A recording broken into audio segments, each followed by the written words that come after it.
In those times of which we are telling, when men worshipped God, they built an altar of earth or of stone, and laid an offering upon it as a gift to God.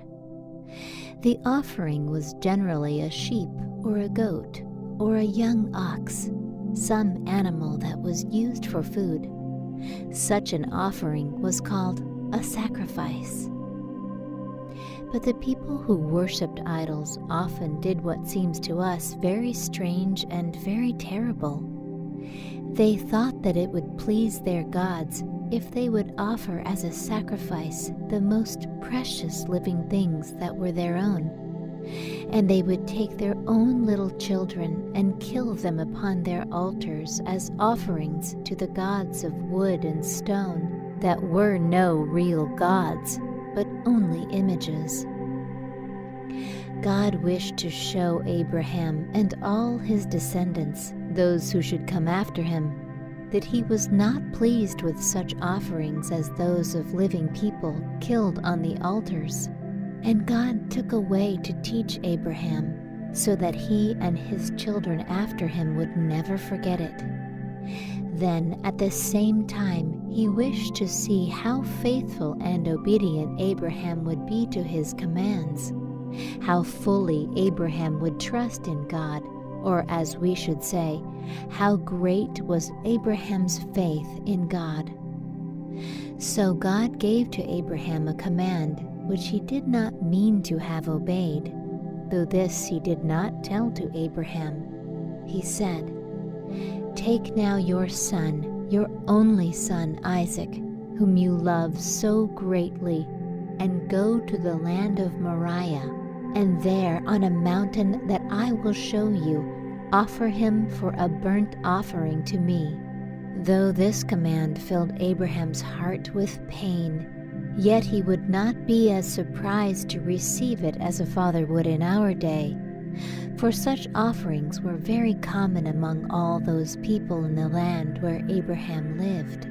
Abraham never for one moment doubted or disobeyed God's word. He knew that Isaac was the child whom God had promised, and that God had promised too that Isaac should have children, and that those coming from Isaac should be a great nation. He did not see how God could keep his promise with regard to Isaac if Isaac should be killed as an offering, unless, indeed, God should raise him up from the dead afterward. But Abraham undertook at once to obey God's command. He took 2 young men with him, and an ass laden with wood for the fire, and he went toward the mountain in the north, Isaac his son walking by his side. For 2 days they walked, sleeping under the trees at night in the open country.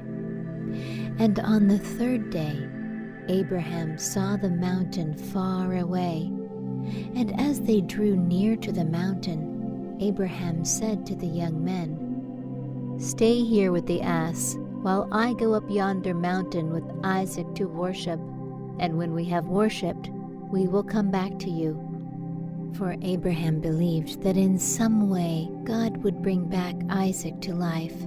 He took the wood from the ass and placed it on Isaac, and the 2 walked up the mountain together.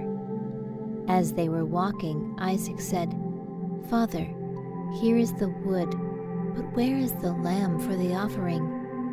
And Abraham said, "My son, God will provide himself the lamb." And they came to the place on the top of the mountain. There, Abraham built an altar of stones and earth heaped up, and on it he placed the wood. Then he tied the hands and the feet of Isaac, and laid him on the wood on the altar. And Abraham lifted up his hand, holding a knife to kill his son. A moment longer, and Isaac would be slain by his own father's hand. But just at that moment, the angel of the Lord out of heaven called to Abraham and said, "Abraham, Abraham." And Abraham answered, "Here I am, Lord." Then the angel of the Lord said, "Do not lay your hand upon your son. Do no harm to him. Now I know that you love God more than you love your only son, and that you are obedient to God, since you are ready to give up your son, your only son, to God." What a relief and a joy these words from heaven brought to the heart of Abraham. How glad he was to know that it was not God's will for him to kill his son. Then Abraham looked around, and there in the thicket was a ram caught by his horns. And Abraham took the ram and offered him up for a burnt offering in place of his son. So Abraham's words came true when he said that God would provide for himself a lamb. The place where this altar was built, Abraham named Jehovah-Jireh, words meaning in the language that Abraham spoke, "The Lord will provide." This offering, which seems so strange, did much good. It showed to Abraham and to Isaac also that Isaac belonged to God, for to God he had been offered, and in Isaac all those who should come from him, his descendants, had been given to God.